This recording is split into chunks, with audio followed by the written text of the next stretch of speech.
So we are still in the fourth point, 5 powers. And as we've been working through the text, one thing that, we talked about the importance of a text and its lineage.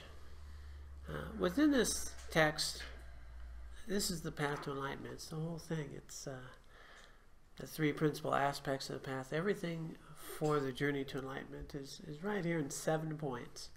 Of course, there's all these sub-points, so then it becomes 59 points. But it's all really very concise. And we entered into this point of a synthesis of practice for one life. For one life. That we can do this in a life. One life. And the whole point of these teachings is that we don't need to waste any time. There's not, I'm going to go do this practice. Now I'm going to go out and be a crazy human being for 18 hours. Then I'm going to go out and do a little practice, and I'm going to be a crazy human being for 18 hours. And the idea here is that that time in practice is to remind us of the main practice, and how I engage with my life becomes my Dharma practice. And that I don't lose track of the idea that, in fact, I am not a crazy human being. I just appear that way frequently, as do others, and that's deceptive appearances.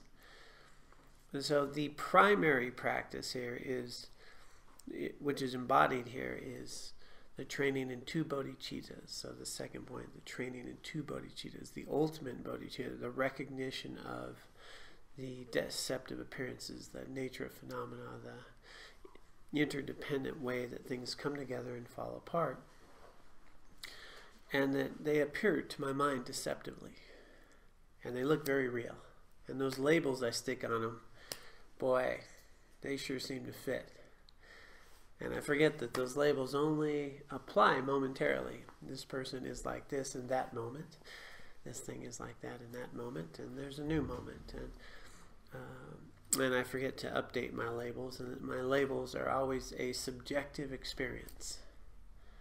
Right? How I experience you, the world, everything we're doing, is always a subjective experience.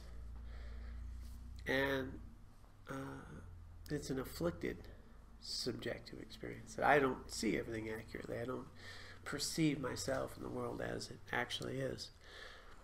And understanding that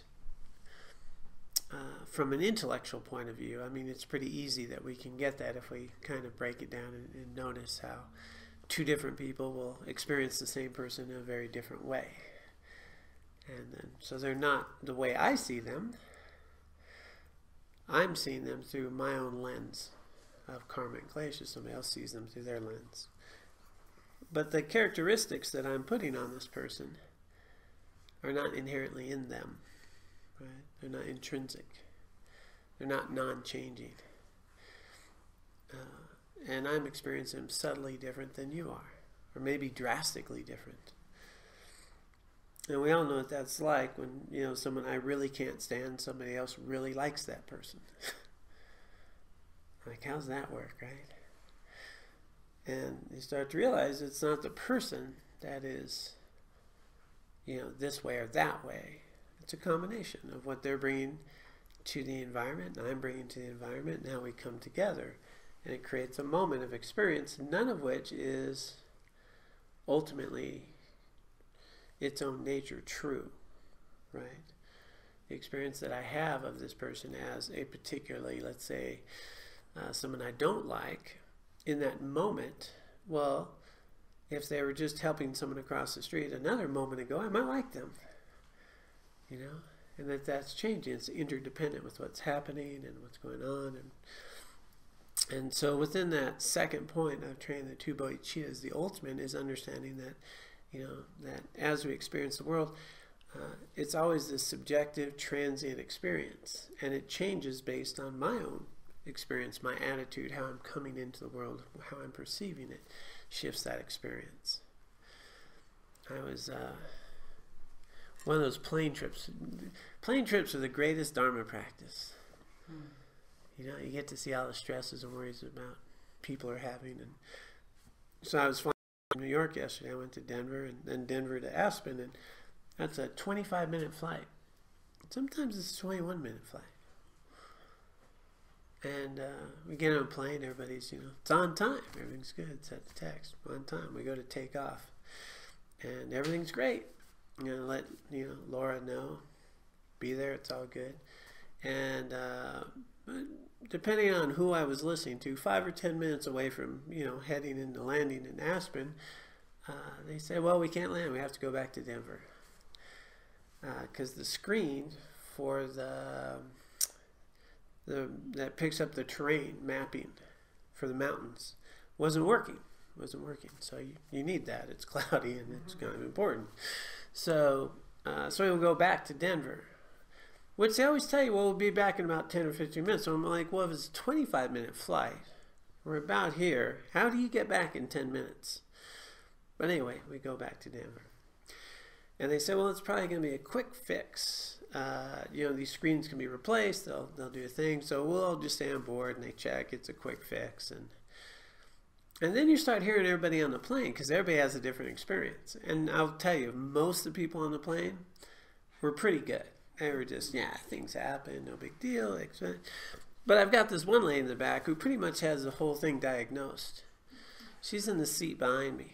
And she's, you know, it's the connection, you know, it's not the screen itself. The screen has these issues, probably these connections. And, you know, she's pretty much telling them what they ought to do, which was interesting. So, you know, they come in and they replace the thing, and, you know, they run the test and update it. You know, okay, we're going to be back. It's not that big a delay, really, because they pad in some time. And so we take off, and just as we were getting close to Aspen, the screen didn't work again. And same problem, so we had to go back. And now people had different experiences, you know. Still, for the most part, pretty good, though, in general. But here you have everyone who's as though they you know, how airlines should run and how things should be checked. And, you know, I told them it was the connection. You know, clearly it was the connection on that device. That's why it's not working. And how the radar ought to work, and, you know, all that. And why can you fly into Denver and not here? And all of this energy going around something. And the thing is that then they start talking to each other, and they start confirming their own views. And then now there's this whole new reality about everything. And so, you know, long story short, third flight did work, different plane. They got us on another plane, and so forth. And then, you know, at the end, some people clapped. We landed. It was a good thing. But as we talked, as we experienced that, when I think about how many, you know, hundreds of people were on the plane, every one of them was having a very different experience of what was happening. Some people, actually, you know, a lady next to me just understood it. It's just part of the deal, right? And we're not that much late, it's probably. But she was concerned to get her dog out of a kennel, and got her son to pick him up. And other people who are, this one person was pretty interesting. As we were being pushed off to go out the third flight, she pretty much said, well, you know, I don't think we're a priority. You know, and we should be the priority. You know, like all those other planes out there at Denver, there's probably more than a few, right? We should be the priority airplane because it's our third attempt. So we should be able to take off over all those other ones first, you know, because that's the way it ought to be, and that's just right, you know. And you can see the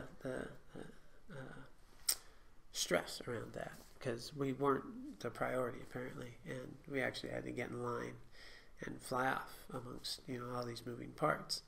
But it was such a good example of what this is teaching, is that when we're in that state of afflicted mental state, we really are the center of the universe, and we pretty much know how airlines should run and how things should happen, and that we, of course, should be the priority.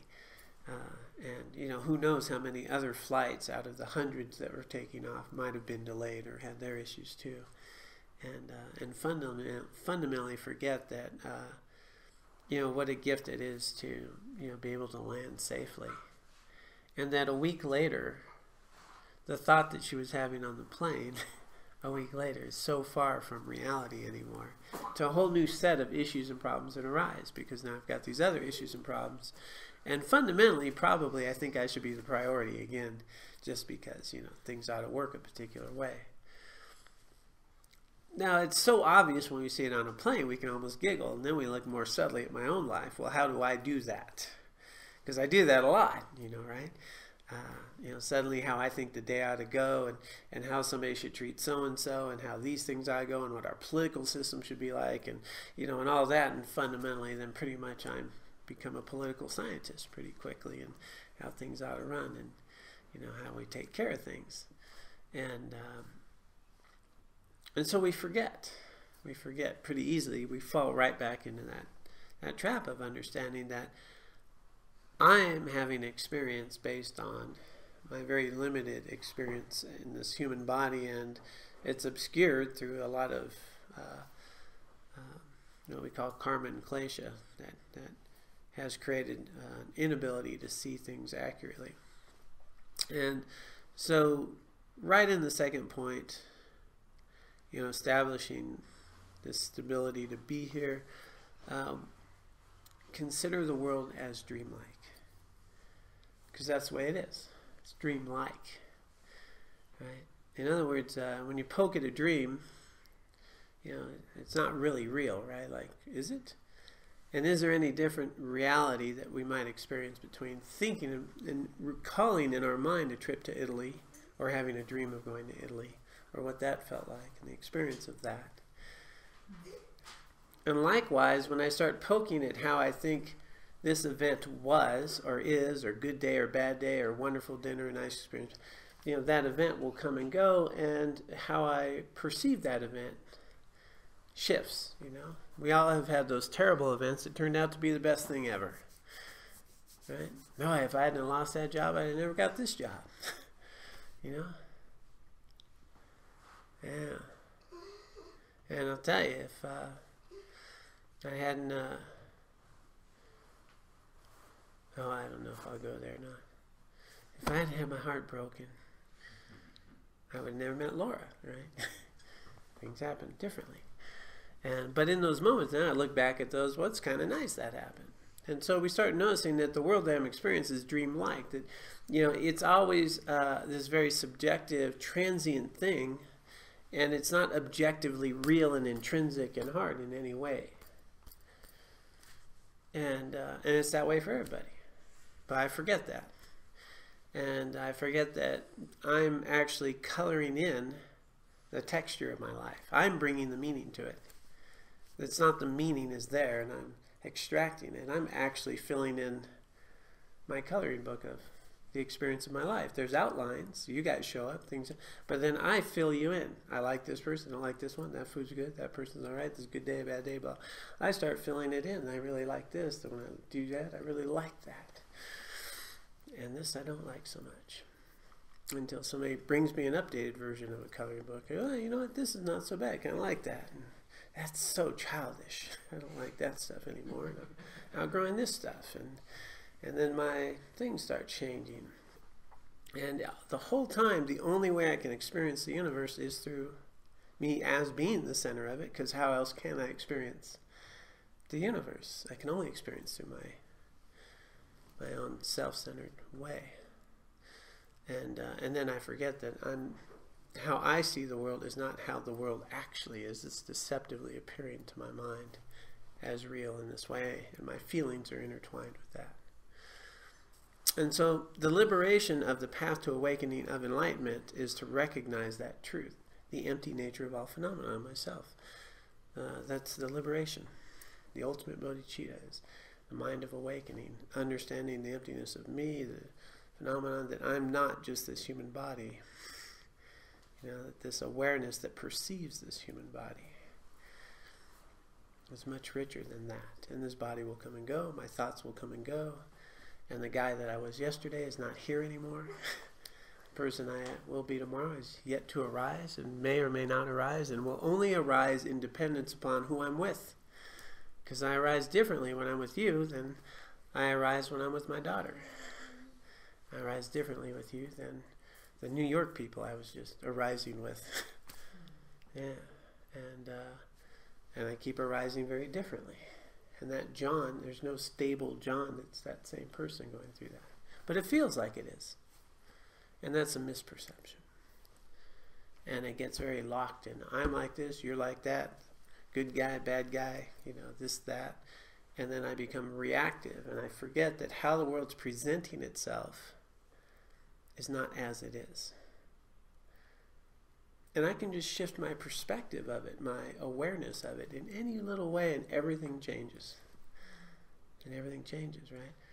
So I was talking on the plane, I was thinking, you know, I was trying to say it so the lady behind me could hear, because we were chatting, and I was just thinking, yeah, boy, got a friend going to Puerto Rico, you know, and, you know, their island just leveled, there's no electricity there and everything, and boy, the work he's having to do just to get an airplane to, you know, get there, to get some generators, some things shipped, and some water there to help these people who are suffering.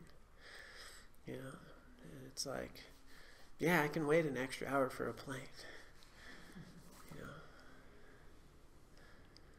You know, and then now everything just shifts, right? It's just like, wow, I'm not in Puerto Rico. Just, you know, people out there trying to get some containers, get some water that they can drink. You know, now gas is limited, no electricity, you know. And then just bringing that to mind, everything shifts.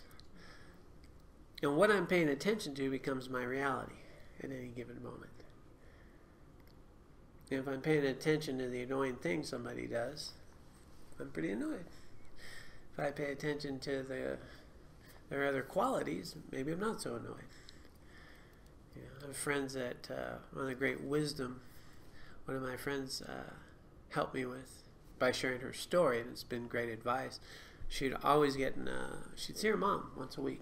You know, dutiful daughter. We're going to go hang out with mom. And they'd argue every week. So it's not a pleasant experience. I'm going to go there, but we're going to, you know, different political views, different things that.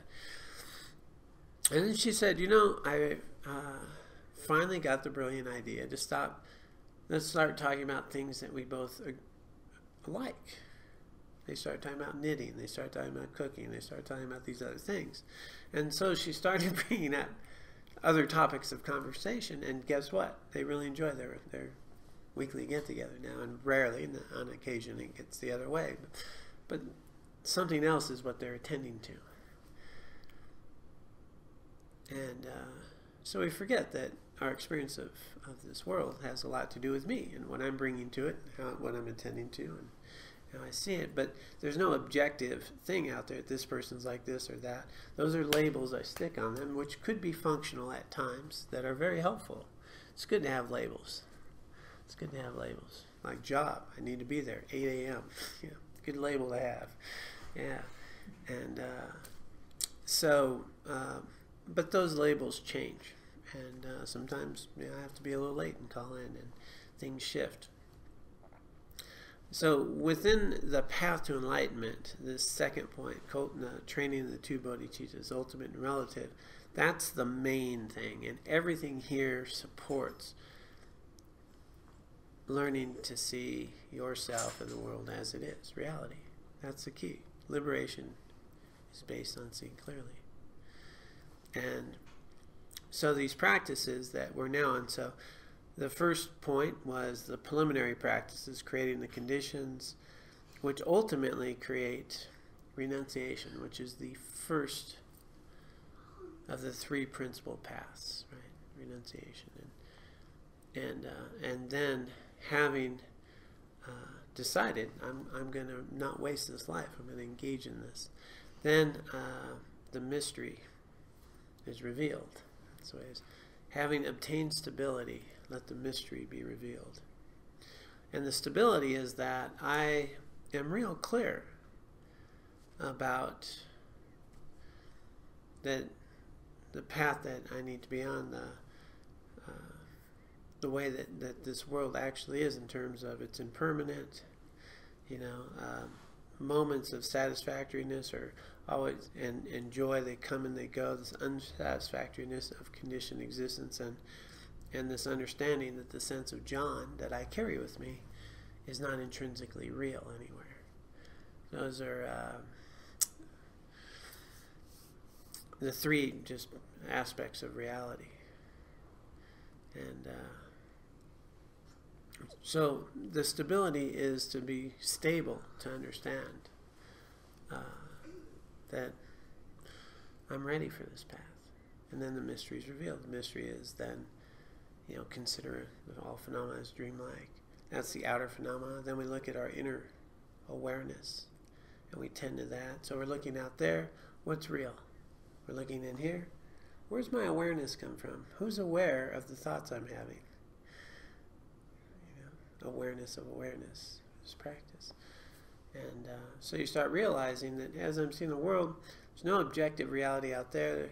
There's no intrinsic John in here. And you start coming to this understanding that there's an awareness that's aware of John. There's an awareness that's filling in the colors and the sounds and the smells, because they're just sensations and smells, and then I experience them, then I like them or don't like them, or kind of neutral, and then I color them in as pleasurable, unpleasurable, and something I like or desire, something I don't care about, and then I become reactive to how I experience things, and everything becomes hard. And there's the outer world, here's the inner world. That's how it is. I'm like this, I'm a morning person, I'm not a morning person. You're like this, you're like that, and all that becomes very solid. And then we live that way, and we hope that we can arrange that outer world in ways that can make me happy a lot of the time. And that our flights are on time. And that they don't lose our luggage. Because that's the way it ought to be. Because I paid for my ticket. And that was the agreement. And along those lines, there's a lot of suffering. Because things don't work that way. So we unpack it. We start to realize this. So the empty nature of phenomena out there, the empty nature here.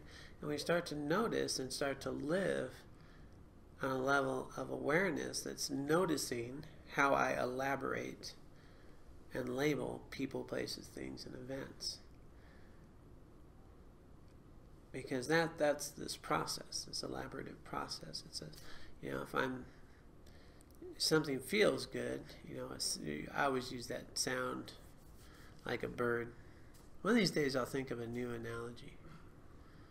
Apparently not right now, though. Right? It's just pretty clear, right? Awareness hears a sound. It's just a sound. Then mind says, that's a bird. I might like birds. That's a sweet sound. That's nice. I'm listening to the birds. Elaborative process, just sound. Bird, like birds, pleasant. Sound, I'm trying to meditate. Bird, a lot of annoying birds here. I'm trying to meditate. God, I hate birds. But at the base level, it's just sound. And probably that sound doesn't hurt. It's just sound. Taste, sensation. So if you start living more at that awareness level of pleasant and unpleasant, just sensations, you may start to notice that the sensation I feel that's really pleasurable, when I'm with someone, I'm having a good time, that could be in my front yard or it could be in Hawaii. It's the same sensation. And I don't have to go all the way to Hawaii to feel that. She just came back from Hawaii. She's all tan and happy.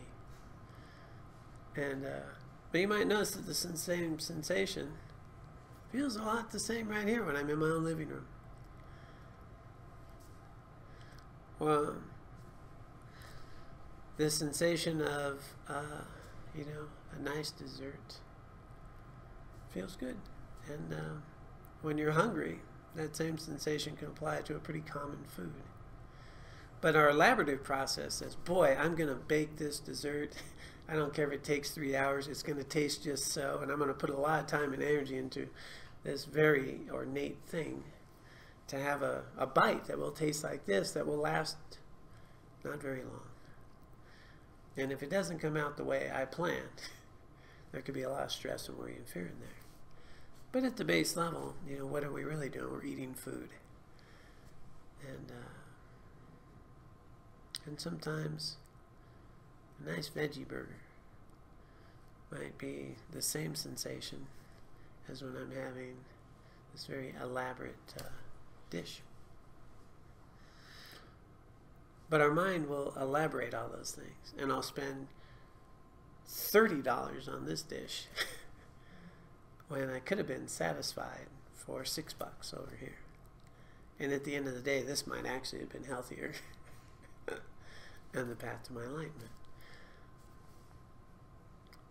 The elaborative process starts elaborating, and then this becomes better than that, and this becomes like that, and then I put a lot of time and energy, and I want to protect that, and it creates a lot of struggle and suffering and stress. And it seems all very real. And we'll spend a lot of time, money, and energy in these things that are so much better than these other things.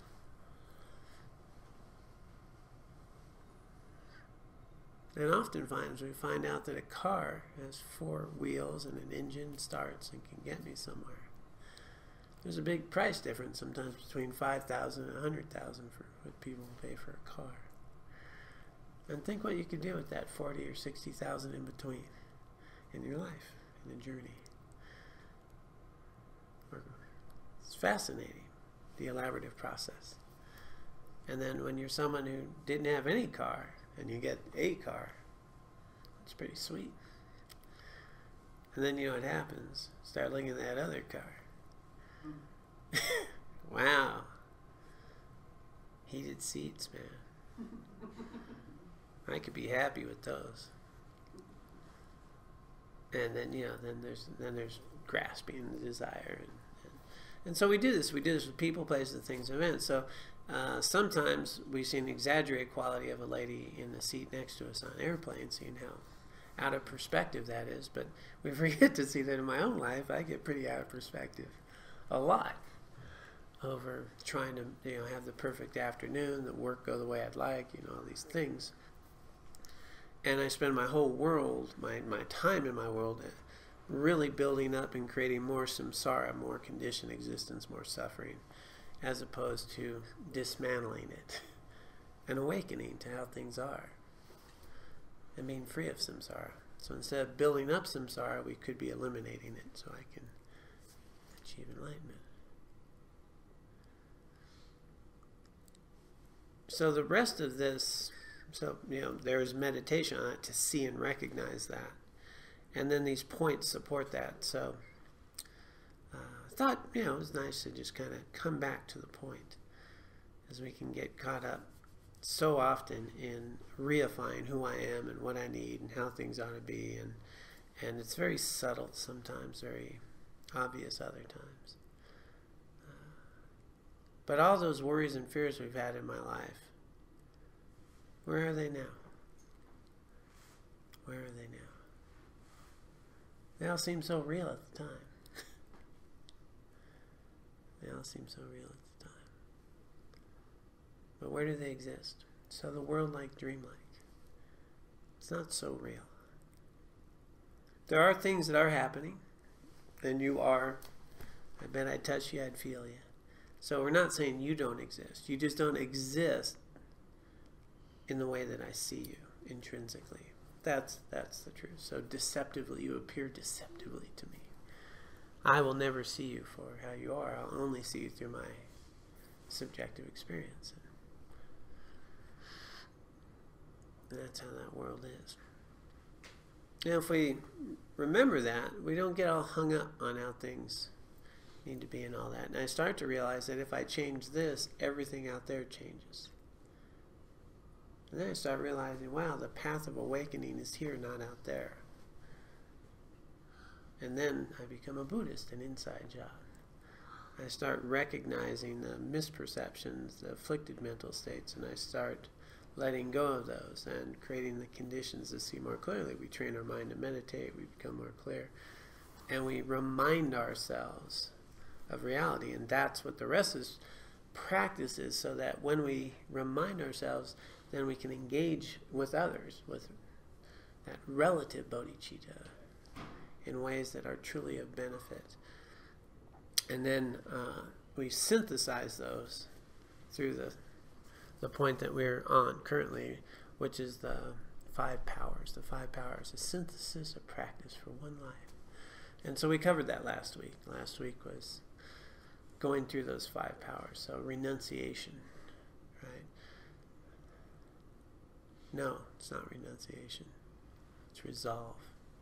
Renunciation was the first of the 3 aspects of the path.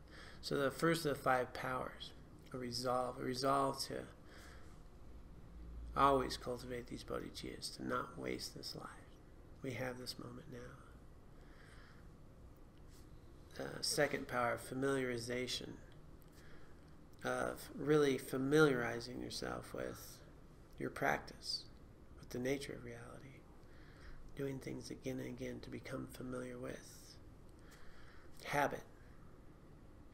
To really, because the force of getting out of our practice is so strong that we really need to create strong habits, routines, to familiarize myself with my meditation practice, with the nature of reality, with my practice.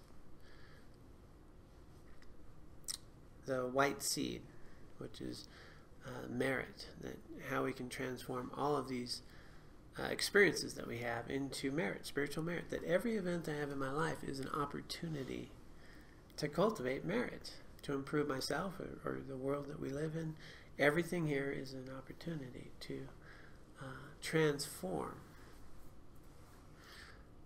even difficult times into spiritual merit and the path to awakening. And then the power of abandonment. Abhorrence in the other text. I think he went soft on this text. Abandoning, that grasping, that self-grasping. The thing that really gets me in trouble is that I think I'm the priority. Self-cherishing attitude. And as we've gone through that, we've noticed that all of my mental and emotional suffering is coming from self-cherishing attitude. Fundamentally, I'm more important than anybody else in the room, and how I think things should be. And it's in that quest of what I want, what I think should be, is what arises: anger, resentment, jealousy, frustration, desire, etc., stress, worry, fear. That is the fundamental problem. So we abandon that, a constant abandonment to grasping the self and grasping to that suffering. And then the 5th one was the power of prayer. And the prayers, prayer comes in many aspects when we talked about last week. The primary one they emphasize here is the prayer. And prayer is really bringing to mind a virtuous mental state. When we practice, in all things we practice with words, that there's a self-dialogue that goes on frequently in our minds. And most often we're not aware of it. Sometimes we are. Sometimes it'll say things like, "Oh, you're so stupid. Oh, you really did that again." Or, "I really want that." There's a dialogue going on. Well, if we consciously bring to mind certain thoughts, that can be prayer. May I never forget the opportunity I have for enlightenment. The fundamental prayer here they're talking about is the willingness to take upon the suffering of all others. The willingness to give my virtue to them, that all beings could be free of suffering, and I can use this lifetime to be of true benefit to all sentient beings. I'm never parted from teachers. And I'm never parted from the thought of achieving enlightenment for the welfare of all beings. These prayers, these thoughts. Is when we're bringing that to mind, that becomes our reality. Right? When I'm praying, I've got a virtuous mental state. I'm not thinking about what an idiot so-and-so is. I'm thinking about how I could use this life for the benefit of all sentient beings. That's a big different thing. And if I'm not consciously in that sort of prayer thought process, it's pretty easy for my mind to go into a lot of self-grasping and other things. So it's a very protective mental state. So the synthesis of practice is a resolve not to waste his life, to cultivate bodhicitta, to liberate all sentient beings from suffering. Familiarity, develop good, solid, fundamental habits and practices that reinforce this path to awakening. White seed, merit, transform every experience into spiritual merit of selflessness, of bodhicitta for the benefit of all sentient beings. Abandoning, self-cherishing, a sense of self that doesn't exist, a constant letting go. And then the power of prayer, so that we can maintain a virtuous mental state in our activities. And so sometimes even a mantra means mind protection. It protects the mind. So, in our downtime we could, see what's on the news or Facebook, or I could be going, may all sentient beings be free of suffering, find lasting happiness. May you be well, may you be happy. When I'm walking down the street, everyone I come in contact with, may you be well, may you be happy. Just the silent wish to let people know that you're valuable. Just sending that out. I could be doing that instead. And then what happens is, again, just neuroscience. Neurons that fire together wire together. So if I'm thinking those thoughts, neural pathways become stronger. They become my habitual way of responding and engaging with the world. Is, may you be well and happy. How can I be of benefit? How can I be helpful? What can I do for you? How's that work? As opposed to what's in it for me? Do I like so-and-so or not like so-and-so? And, how am I going to, I have to sit with this person for an hour? My God, that's going to be intolerable. When it's just another human being who, just like me, is trying to find their way, and they're giving me an opportunity to cultivate spiritual merit and wisdom and patience and kindness and recognition that the tension I'm holding in my body because I'm sitting next to someone I don't like is here, not there. And that's a real gift, because it really looks like it's coming from them. And that feels very real. When really it's coming from how I perceive them and how I think they ought to be different. Without understanding all the struggles and hardships and pain they've had to go through, and maybe the fact they didn't have kind teachers like we've had, and the benefits I've had in my life. Or just maybe I'm being selfish. Whatever that is. But the stress of having another human being sit by me and me having stress or angst or anger is within me. It's not as a result of them. They're just giving me the opportunity. And that can become spiritual merit and insight. That, wow, I'm going to experience this for the benefit of all sentient beings. I want to know what is preventing me from seeing the value in another human being who's just like me. I want to achieve enlightenment for the welfare of all sentient beings. I'm transforming that whole event in a way that's truly beneficial. To look at my mind and see what's giving rise to those thoughts, angst and suffering.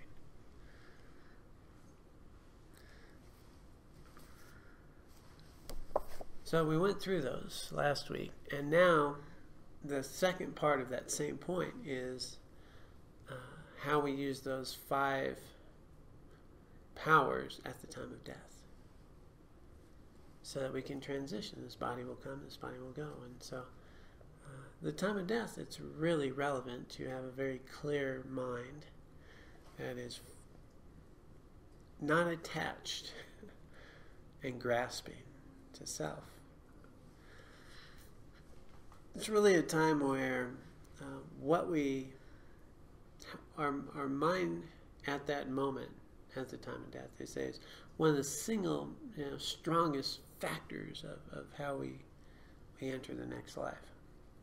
It's not all of it. I mean, obviously, all the karma we created has a point, but the mind at that moment, they say, is just a propeller. So if we're able to die with love and compassion, if we're able to die with a sense of my spiritual path and merit to be around, wonderful teachers and to be of benefit to all sentient beings, that my spiritual journey continue, and that this body's just, leaving me so I can continue a path. There's going to be a lot less suffering probably at the time of death. A lot letting go. So these 5 powers, that same names, but they're slightly different, and they do a slightly different order.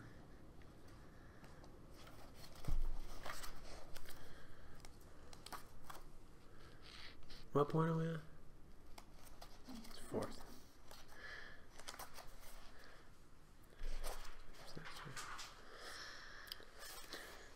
So, at the time of death, consciousness. So, the thing to understand about this, let me just make sure how much I get it.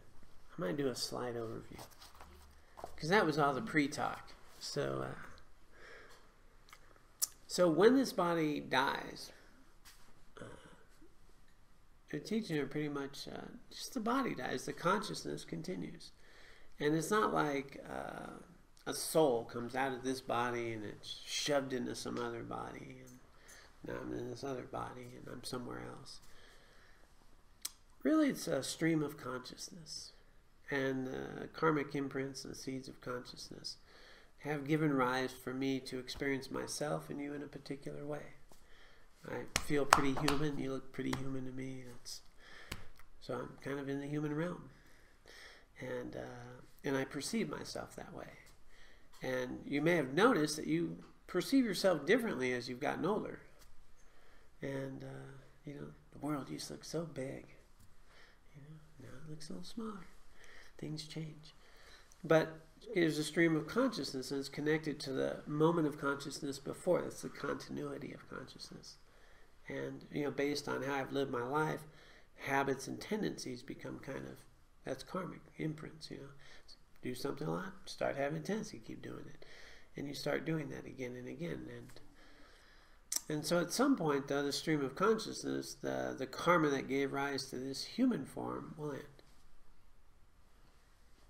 And the consciousness doesn't.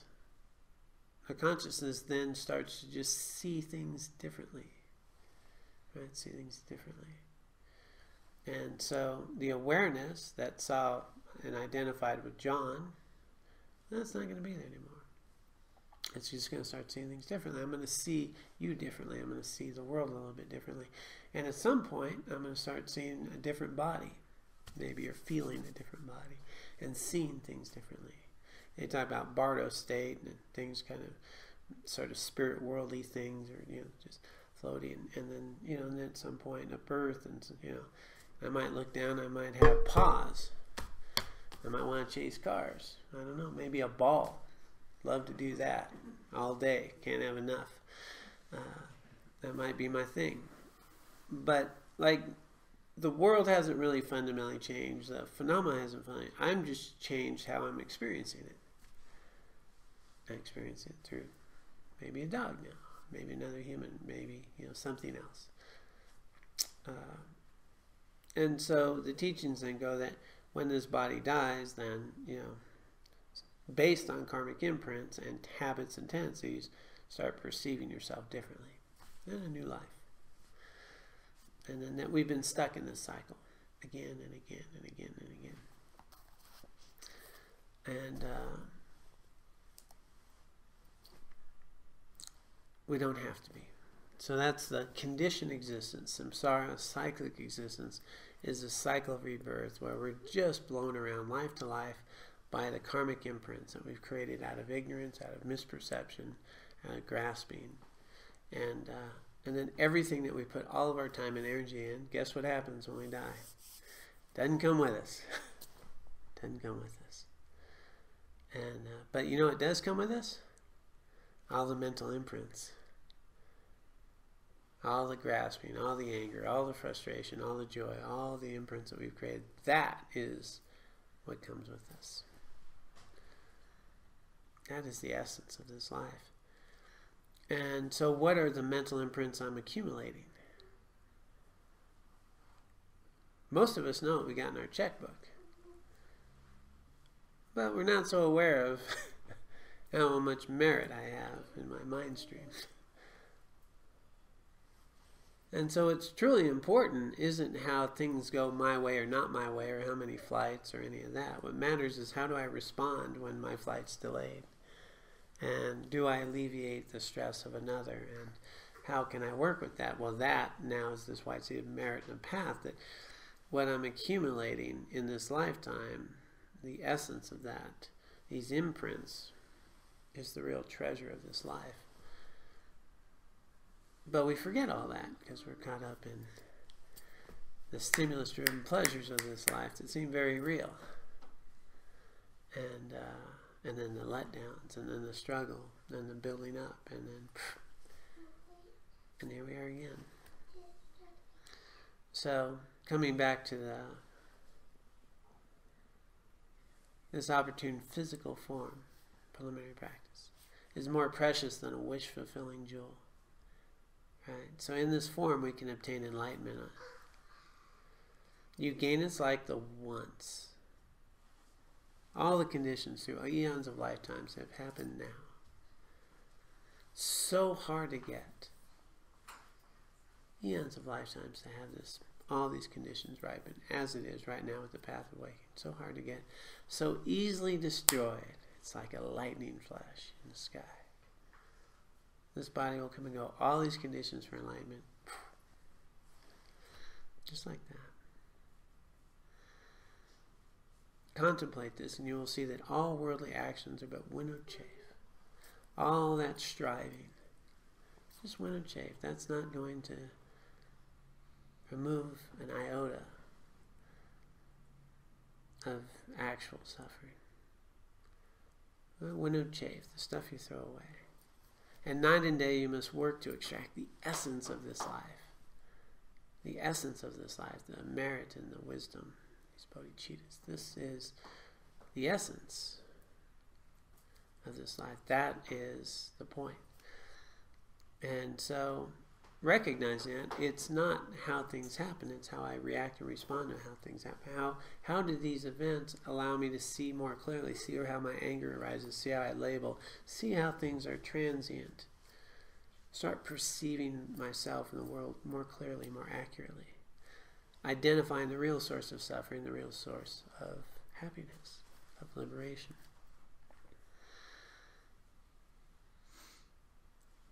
So when this body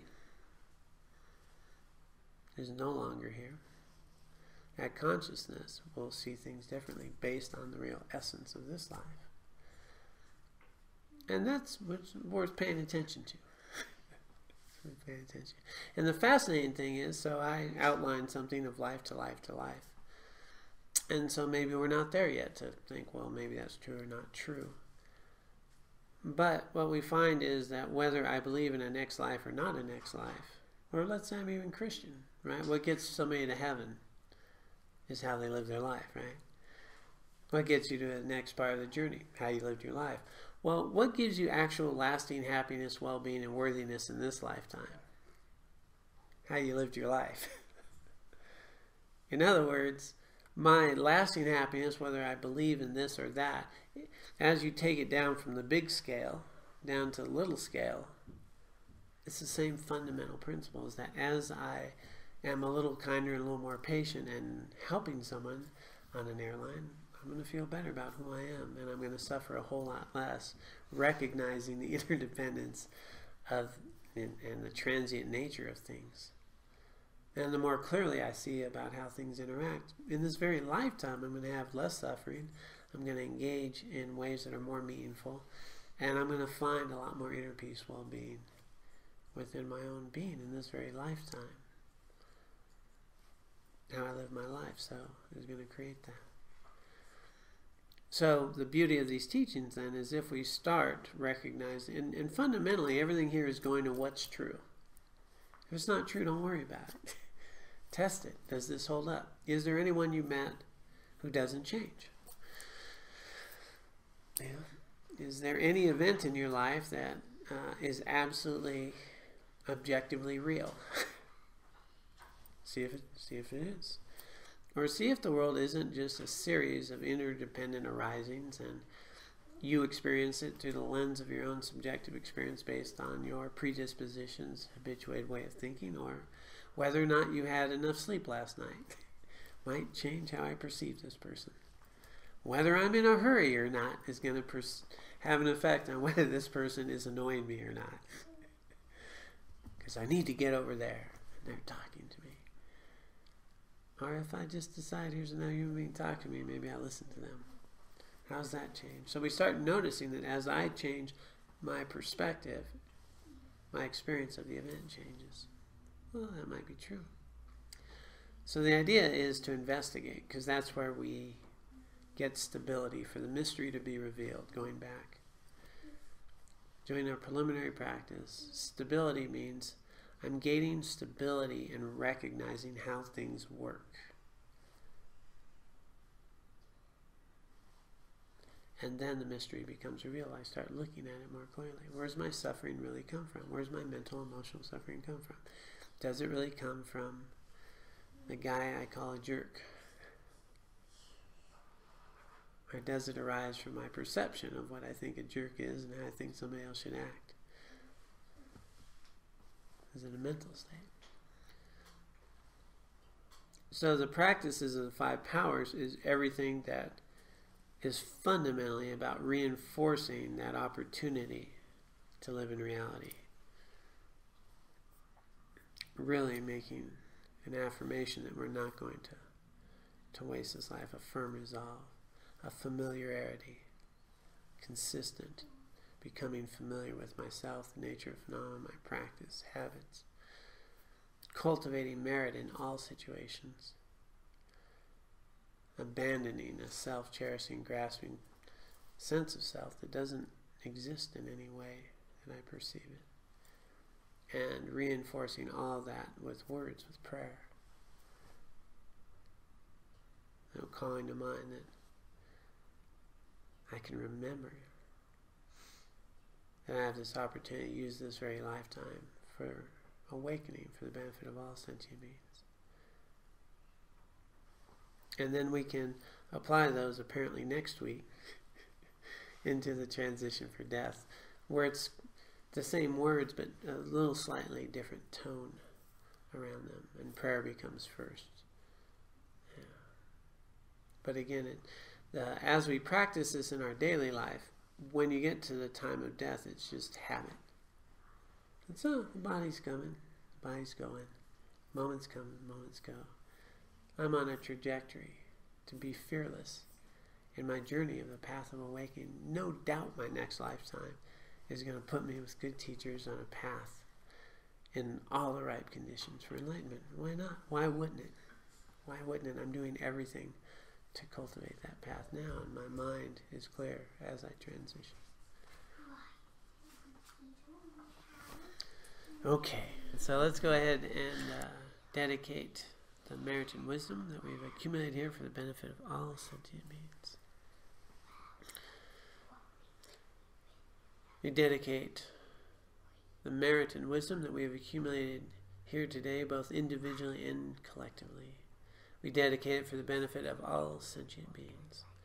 May all sentient beings be free of suffering and find lasting happiness, and may we be able to use the merit and wisdom accumulated here today and throughout our lives to purify our own minds, to recognize our true nature, to cultivate the 2 bodhicittas, the mind of awakening, for the benefit of all sentient beings.